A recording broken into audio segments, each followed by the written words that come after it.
పోతుంది కదా బాగానే. ఎగ్జాక్ట్లీ ఎన్ని కోట్లైనా అయ్యో $1,00,000 అంటే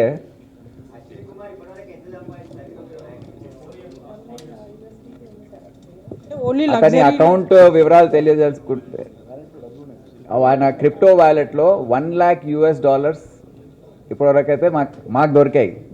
అయితే మినిమం $1 lakh వ్యాలెట్ మేము సీజ్ చేస్తే దాంట్లో $1,00,000 అంటే ఎంత, ఒక 88 అంటే ఆల్మోస్ట్ 1 crore వరకైతే ఉంది ప్రెసెంట్.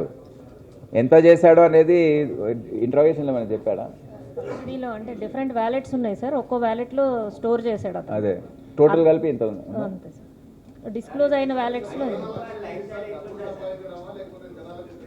అతను యాక్చువల్గా ఉద్దేశము అందరికీ ఒకటే ఉంటుందండి, డబ్బులు సంపాదించడం. సినిమా ఫ్రీగా చూపించడం అంత సోషల్ రిఫార్మర్ ఏం కాదు అతను.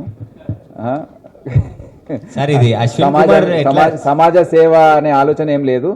డబ్బులు సంపాదించే ప్రక్రియ అనేక రకాలుగా మనుషులు చేస్తుంటారు, క్రిమినల్ చేస్తుంటారు. ఇదో ఒక చాలా హై లెవెల్ క్రిమినల్ యాక్టివిటీ ఇది.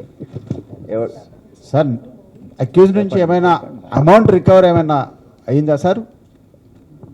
అంటే వాళ్ళు 2 కోట్ల రూపాయలు ఒకరు సంపాదించారని చెప్పారు కదా. వ్యాలెట్స్ లో సీజ్ చేశామండి. అక్యూజ్డ్ వ్యాలెట్స్ క్రిప్టో ఫామ్ లో ఉన్నాయి మనీ, అవన్నీ కూడా సీజ్ చేసి కోర్టులో డిపాజిట్ చేయడం జరిగింది. సో అవన్నీ సీజ్ లో ఉన్నాయి అనమాట, గవర్నమెంట్ వ్యాలెట్ కి ట్రాన్స్ఫర్ అవుతాయి. అలాగే ఈ ఆపరేషన్ సత్యమంగల్లో వెళ్ళినప్పుడు మరి ఎలిఫెంట్ దాడి చేసినట్టుగా విజువల్ చూపించారు. ఆపరేషన్ అంటే దాని విషయాన్ని ఒకసారి చెప్తారు. కన్సర్న్ ఐఓ వచ్చి చెప్తే ఎగ్జాక్ట్లీ ఏం జరిగిందో ఆ రోజు చెప్పండి. వారి నోటి ద్వారా విందాము లైవ్.